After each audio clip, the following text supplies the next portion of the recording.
Hello, my name is Heather, welcome to my channel, or welcome back to my channel. I make videos about politics on the left. Most of those have been about the weaponisation of anti-Semitism against the left, particularly within the Labour Party.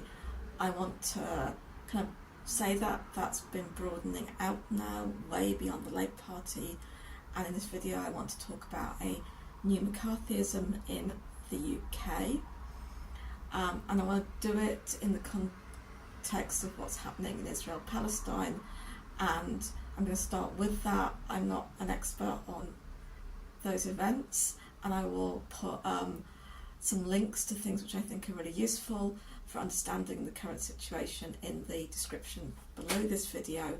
But it's really important when the population of Palestine is being attacked in the way it is right now by Israel, and of course this is an attack which builds on decade after decade of occupation, of ethnic cleansing, of apartheid, which started in 1948 with the founding of Israel. But certainly at the moment the assault is literally unimaginable in its brutality.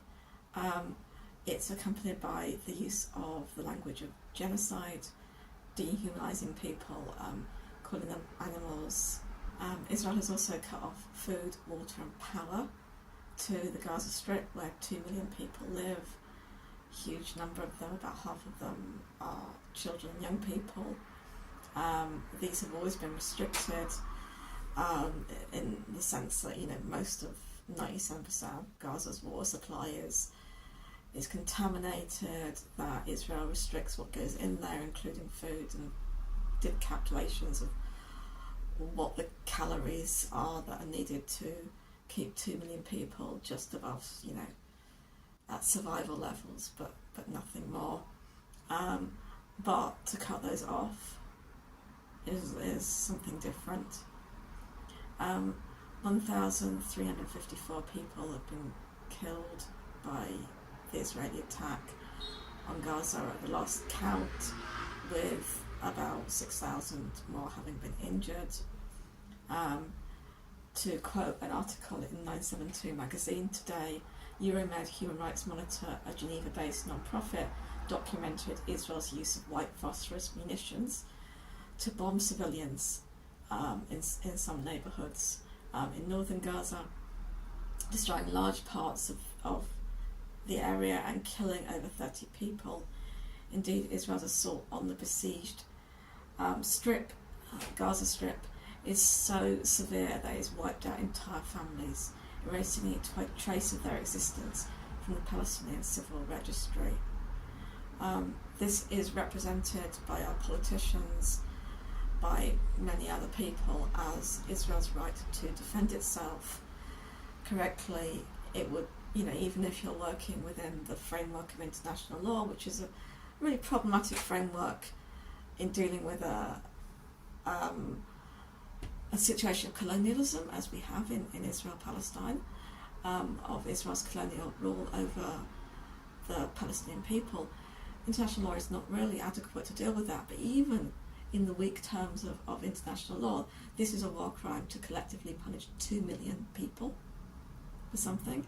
And punishment, collective punishment, is, when we say punishment, we think of something much milder than what is being exacted on the people of Gaza right now and for the foreseeable future. So in that context, the demonstration is really important on Saturday. Demonstration in London in support of the Palestinian struggle for equality and for basic civil rights. And I'm often quite critical of demonstrations as not particularly effective action. I think this is necessary and effective action in the context we're in right now, not just of our political establishment and our media establishment's support for Israel's brutal tactics, but also because of the attempt to suppress protest, to say that protest against what's going on, protest in solidarity with Palestine is not legitimate. And it's that I want to focus on in this video. So let's talk about the attempts to delegitimise solidarity with Palestinians. So there was a demonstration on Monday outside the Israeli embassy. This was a peaceful demonstration. I found it a very positive experience being there, even as the reasons why we were there were so horrible. The next day it was widely represented as anti-Semitic and as criminal. It was neither. There were lots of Jewish people there. We all felt very welcome and very comfortable, or at least all the ones I spoke to did. I don't know why I'm having to defend this demonstration.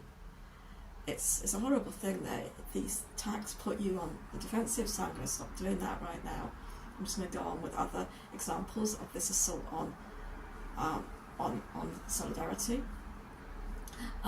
So in Hackney, where I live, someone graffitied Free Palestine locally, and that was removed by the council after someone reported it as anti-Semitic. Free Palestine, even in the imaginations of the Community Security Trust, who are the guardians of the Jewish community in relation to anti-Semitism in the UK, even though who take a very problematic position, I would say, on Zionism and Israel-Palestine, even they say that Free Palestine is not anti-Semitic and could only be considered anti-Semitic, for example, if it was written on the doors of a synagogue, so in that kind of context. Where this graffiti there is a large Jewish community in Hackney, but it was well away from that community, which is in north of the borough. This was graffiti in the south of the borough, so a couple of miles away, and actually kind of nearer, I think, quite a lot of Palestinian residents. I know there's a Palestinian owned falafel restaurant just by where the graffiti was, or not far. Yet that was removed. In Manchester yesterday, someone was arrested for wearing a Palestinian flag. In Parliament at the moment, there is legislation going through the process to come into law, which will take away the right to boycott. Now, that will take away the right to boycott much more broadly than simply the right to boycott Israel, but it's being framed in those terms as a bill against the boycott, divestment and sanctions movement, which is the movement specifically targeting Israeli apartheid. But this is a lot of what's happening, is the use of Palestine to get measures through like this that can then be used against to suppress wider political activism, for example, climate activism. And we can see this also in the trail that's starting next month of Palestine Action activists who have taken direct action to shut down the Israeli arms trade in this country, specifically targeting Elbit Systems, who are Israel's biggest arms manufacturer and who have quite a lot of factories and other sites in this country. And they've been charged with really heavy charges, including blackmail. And I can't remember the exact details, but I think it's something lines of they protested or took direct action against somewhere that was renting out space to Elbit Systems, I think it was. And they said, well, if you don't stop doing that, we'll come back tomorrow. And that is classed as blackmail. This would obviously have huge implications for any political group that uses direct action if this charge held. And of course, people have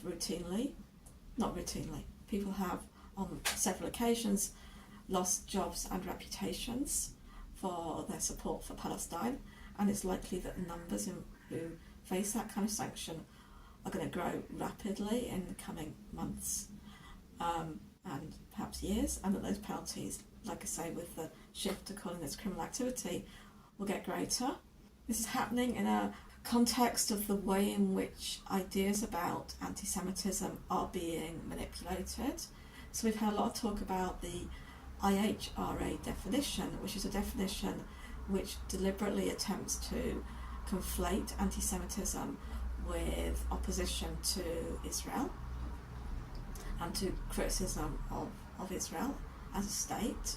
And this is part of a wider project that I've spoken about a lot on this channel, that is called the New Anti-Semitism, which attempts to, not simply attempts to, but is successfully redefining anti-Semitism as not about prejudice, discrimination, racism against individual Jewish people, but as the targeting of the State of Israel, as mainly about the targeting of the State of Israel as the collective Jew among nations. And this has ratcheted up recently.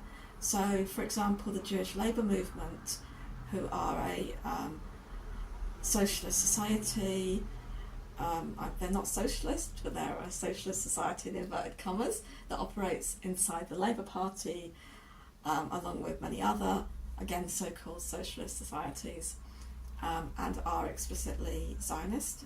They brought out a brochure, a pamphlet, I don't know what you want to call it, which said that anti-Zionism has no place in the labour movement, that it is anti-Semitism always. And we've seen this also in a book that's recently come out by the editor of the Jewish Chronicle, Jake Wallace-Simons, I think his name is. For him, his argument, and this is the argument made by other people in the Jewish labour movement pamphlet and in other contexts, is that anti-Zionism, opposition to Zionism as a political philosophy, that before 1948 called for the establishment of a Jewish state, and after 1948 supports the existence of a Jewish state. The opposition to Zionism was only legitimate as a political position before 1948, so before the existence of a Jewish state. Once a state exists, it is no longer acceptable to oppose it, because you cannot oppose an existing nation. That's the argument. The comparison that he makes in this book, Israelophobia, is it's okay to support abortion because you are killing a fetus before it becomes a child, but once it's born, it's not acceptable to call for the death of that child. And there's a lot of things I could say about that, but I just want to put the argument, I think, rather than take it apart. Within this framework, this Israelophobia framework, the focus on Israel rather than injustice in other countries becomes depicted as a kind of mania, a kind of obsession, and also as a kind of luxury politics, a kind of a convenient accessory for the wokerati like me, I guess, for the liberal establishment that have taken over our universities. It's a very right-wing rhetoric that he's using here. So for him, the only possible explanation for this obsessive focus on Israel cannot be anything to do with Israel's actions, cannot be to do with any sense of injustice and desire to fight against that injustice. It can only be anti-Semitism. And strikingly, he says this even about Palestinians. He puts together quite a lengthy argument in the book that Palestinian nationalism is driven more by hatred of Jewish people than by a desire for statehood, which I would say is a racist argument. I would say all of this book is super racist.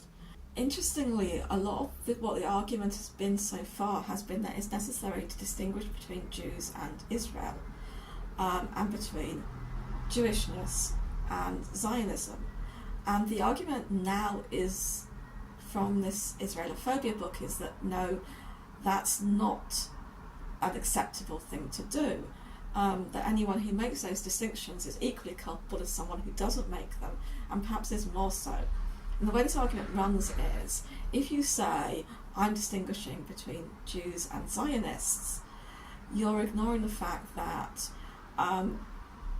80% of Jews have, in this country, perhaps more, feel, probably more actually, probably 90% feel a connection to Israel, that a large number of those, maybe a couple of 2/3 of them, define themselves as Zionist. And so by making that distinction, you are still being against the majority of Jewish people for something which they see as intimately connected to their Jewishness, their allegiance to Israel, their intimacy with Israel, their Zionism. So I think it's troubling to see the way this argument is evolving. So things that were points of principle before have shifted radically, and we see that the simple attempt to make almost all criticism of Israel, anything that's substantive, de facto anti-Semitic. In this context, and particularly in the context I'm going to talk about, of what Suella Braverman, our Home Secretary, is saying, it's a little bit scary to speak about these things, because I don't really know what it's okay to say and what it isn't okay to say, and how that's going to change. But I think it is important to speak out, because if we don't do so, well, because what we're facing, however, even if we feel a little bit scared, is nothing compared to what Palestinians are facing. And we have certain responsibilities. I think I have certain responsibility as someone Jewish and someone British, when these things are being doubly done in my name, to say something.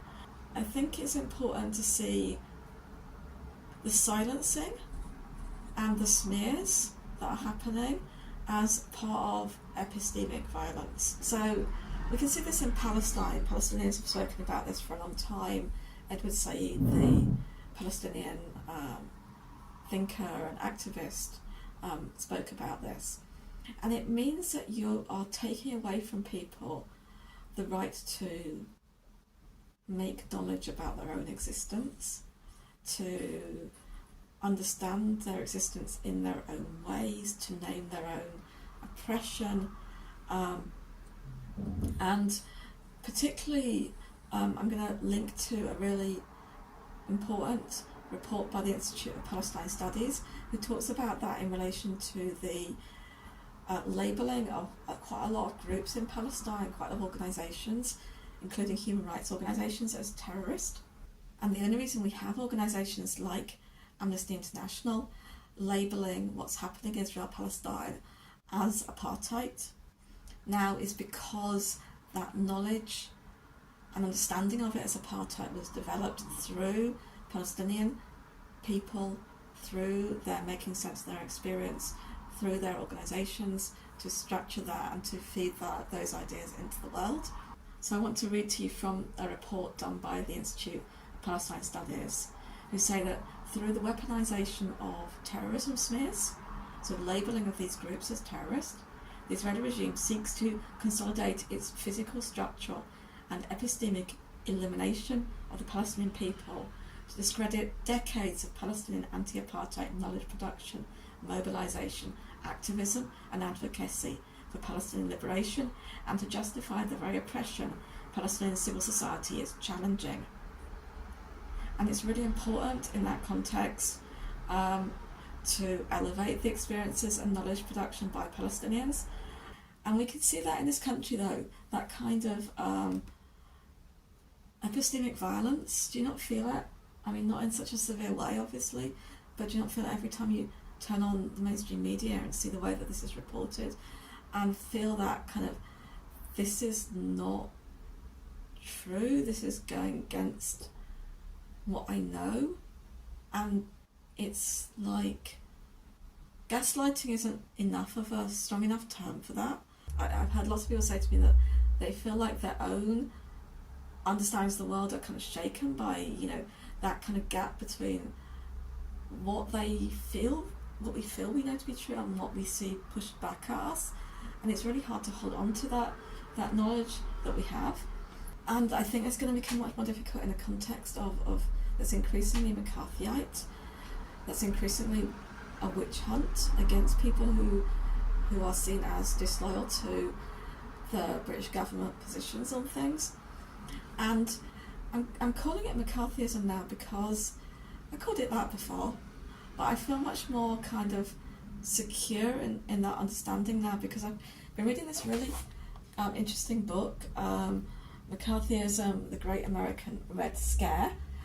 I don't know if that comes out the right way around on my phone. It might come out like in reverse, because I'm rubbish with using technology, which will make that really surreal. But anyway, I will put a link to it below. But what I've learned from that book is that McCarthyism in the US, we know about what happened with, I think I knew quite a lot, I think a lot of us know quite a lot about what happened with the McCarthy trials headed up by the very right-wing Senator McCarthy, Senator Joseph McCarthy. But a lot of us don't know where it came from. I didn't until I read this book. And it came from the Democratic Party, President Truman, so the kind of equivalent of our Labour Party. And he started off with these things called loyalty hearings, where he was like, every single person who works for the government, and this was like, somebody working in a library somewhere, some teachers in schools, all of that stuff, they had to kind of go through loyalty hearings. Well, they had to declare their loyalty, and there were loyalty hearings for people whose loyalty was in doubt. There was no due process here. It wasn't a judicial process officially, but it was quasi-judicial, and people could lose their jobs from it. Yeah, it started there. It started there, in part because the centrists, equivalent of the kind of Keir Starmers of today, hated the left and had their own issues with the kind of Jeremy Corbyn left, the Popular Front left in those days, but now the kind of Corbyn left that was attempting to make a big coalition across what we call the far left, the more kind of alliance of people who want change but would identify with the organised left, but want those kind of left-wing policies, and then the kind of more liberal centre, and to create that kind of collective that could win power. And they saw the election after the Second World War, when Truman was elected, as a kind of success for their attempts to destroy the left and confine them to the trash can of history, as this book puts it. And I think we can certainly see that will be how, if and when Keir Starmer, as leader of the Labour Party, wins the next general election, that will be seen as, again, confining the left in this country to the trash can of history, and of the settling of that internal Labour Party struggle. But what's really important is that McCarthyism didn't end there. When it became really, really significant, and when it really destroyed people's lives, when it really reshaped American politics, was when that forerunner came out of Democratic Party politics, and internal battles within the left then became taken up by the right and used to police what is legitimate to say, what is legitimate to be, who is a legitimate person. And I think we can see that happening now. People who've seen Oppenheimer will know that the McCarthyism even reached out and took his job away from him, someone who had created the atom bomb. I mean, yeah. What I'm going to do next is just to read through not all of Suella Braverman's letter to the police, but some of it, to show what's happening, and then I think I'll finish. And say that we should be really scared about what's happening, and I know lots of people have been saying that for a long time because of the very repressive legislation, the policing bill, and many other acts. But yeah, this just seems to me something I couldn't have imagined before. So this is how her letter ends, final paragraph. There can be no place for anti-Semitism or glorification of terrorism on the streets of Britain. I therefore expect the police to use the full force of the law against displays of support for Hamas, other prescribed terrorist groups, or attempts to harass and intimidate British Jews. Ensuring that there are heavy criminal consequences for any perpetrators is the best way to deter future offending and ensure the confidence and safety of our Jewish communities. So there's a lot of blurring that goes on here and elsewhere. There's a real attempt to not just reduce the Palestine solidarity movement to support for terrorism and anti-Semitism, but to transform it into that. It's not even in part that. It's a beautiful solidarity movement, a beautiful movement in support of people who are resisting oppression, who are resisting colonisation, who are resisting ethnic cleansing, who are resisting apartheid, who are resisting occupation, and have done that for decades. It's a remarkable thing. It's inspiring to see Palestinian resistance, and to support that is something we should all be really proud of, and really something we should all do, and to attempt to turn that into just hate in the forms of anti-Semitism and terrorism is shocking, and to call for heavy criminal consequences. Yeah, so let's see how that kind of goes on. I won't read all of it, as I say. I will put a link. I think it is worth reading. It's not super long. So this is how she starts. Sueda Braverman, our Home Secretary. You'll be aware of, and no doubt share my disgust at the barbaric terrorist acts we've seen committed against Israel in recent days. Sadly, experience indicates that whenever Israel is attacked, Islamists and other racists seek to use legitimate Israeli defence measures as a pretext to stir up hatred against British Jews and increase fear within the Jewish community. So again, you can see the reduction of the solidarity movement to just racism, the equation of Islamism with racism is stirring up hatred. And of course, all of this is projection. So at the moment when they say you want to take action against people who are stirring up hatred, they are the ones who are stirring up hatred. It's like incredible doublespeak. And again, we see the talk about legitimate Israeli defensive measures for what I've already described, which are genocidal war crimes. So I'll keep going. In the past, this has included vandalism of Jewish businesses, desecration of memorials and religious sites, physical and verbal abuse of Jews on the streets, convoys driving through Jewish neighbourhoods, hurling anti-Semitic abuse, and proliferation of anti-Semitism online. There is an obvious risk this pattern will be repeated during the current conflict. I mean, obviously this is a problem if you see Free Palestine as anti-Semitic. If you start to talk about support for Palestine as anti-Semitism, then there is obviously going to be an increase in anti-Semitism following an assault by Israel on Palestinians, because there will be an increase in people feeling they want to express solidarity at that time. So all of this is blurring, and along the lines of that, you've got that alongside desecration of memorials and religious sites. That is just not something that people do in the Palestine solidarity movement. Yeah, this is smearing. This is super smearing, right? So she then goes on to, as you know, Hamas is a proscribed terrorist organisation in the UK in its entirety. It is therefore a criminal offence for a person in the UK to belong to Hamas. Like, who the fuck belongs to Hamas in the UK? Like, certainly no one in the Palestine solidarity movement. Invite support for Hamas? Again, this is just creating something which doesn't exist for ideological purposes, for political purposes.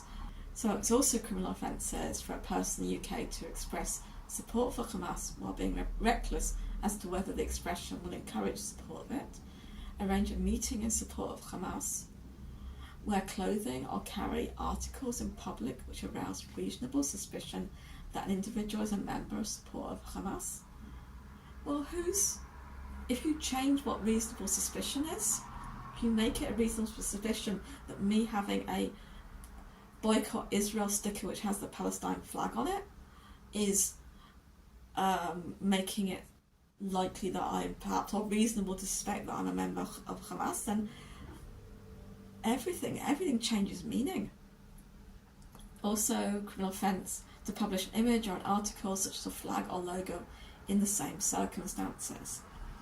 She continues, at a time when Hamas terrorists are massacring civilians and taking the most vulnerable, including the elderly, women and children, hostage, we can all recognise the harrowing effect the displays of the logo and flags can have on communities.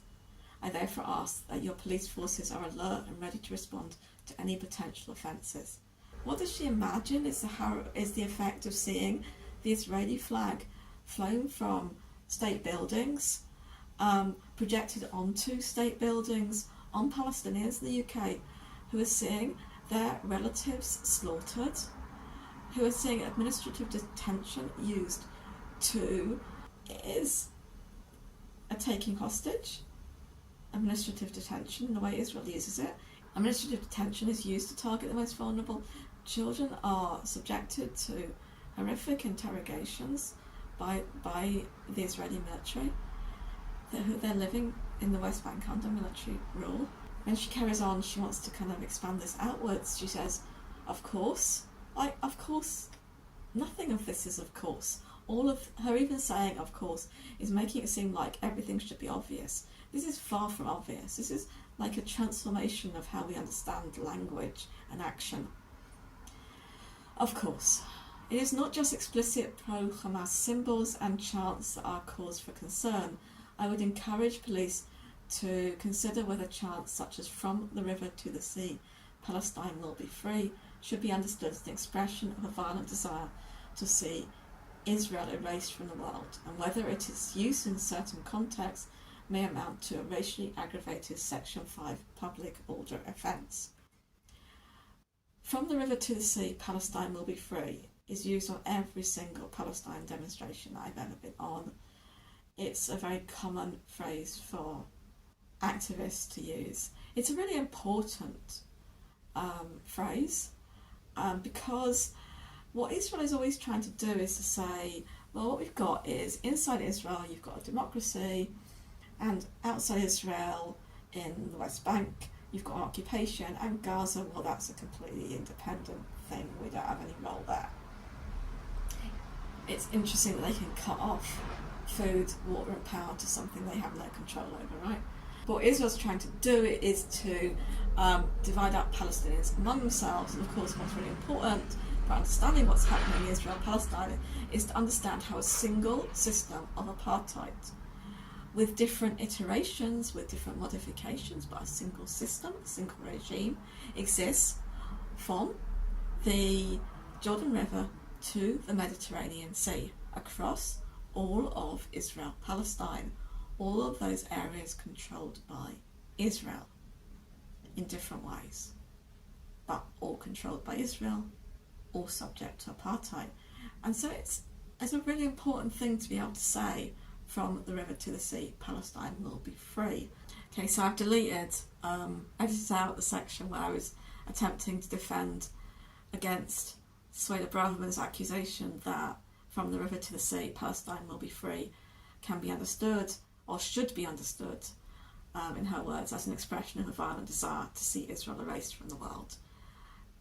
I've told you why it's an important chant.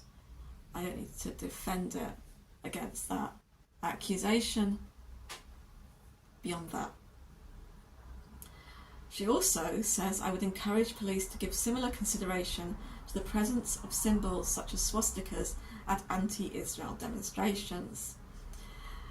Again, these demonstrations are not anti-Israel, they are Palestine solidarity demonstrations, and there aren't swastikas there. There was no swastikas I saw at Monday's demonstration at all.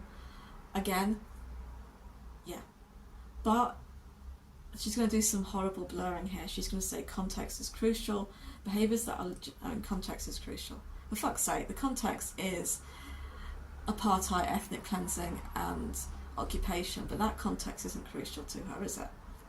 So what people mean by context is really important here.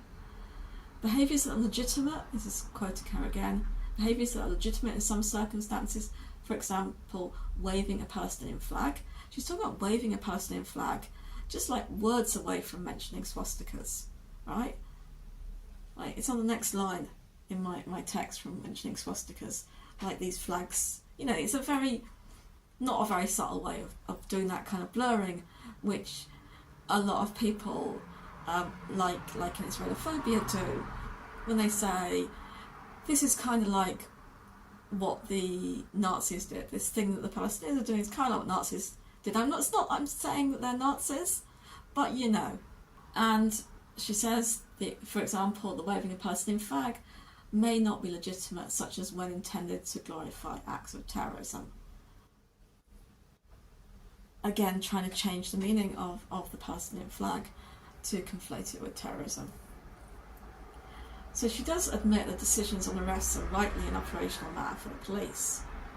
But she says, I would urge you to ensure your forces use all available powers to prevent disorder and distress to our communities, and that your officers will act if there are any incidents that stray into criminality. She also talks about online offending being as serious as offline offending. I don't know whether anything I've said is terrorism. Like, it's ridiculous, isn't it? To have to even think about whether what I have said in this video could be considered as terrorism, could be considered as anti-Semitism. Like, let us hold on to the meanings that we have. Let us talk to people who can help us hold on to that meaning, because in this context it's going to become increasingly difficult to make sense of the world in a way that makes sense. And it's important. It's important for ourselves, for our own kind of psychological well-being, which should never be underestimated. But it's important beyond that for people who are facing much more horrific actions against them, and our capacity to continue to act in ways that can hopefully affect change.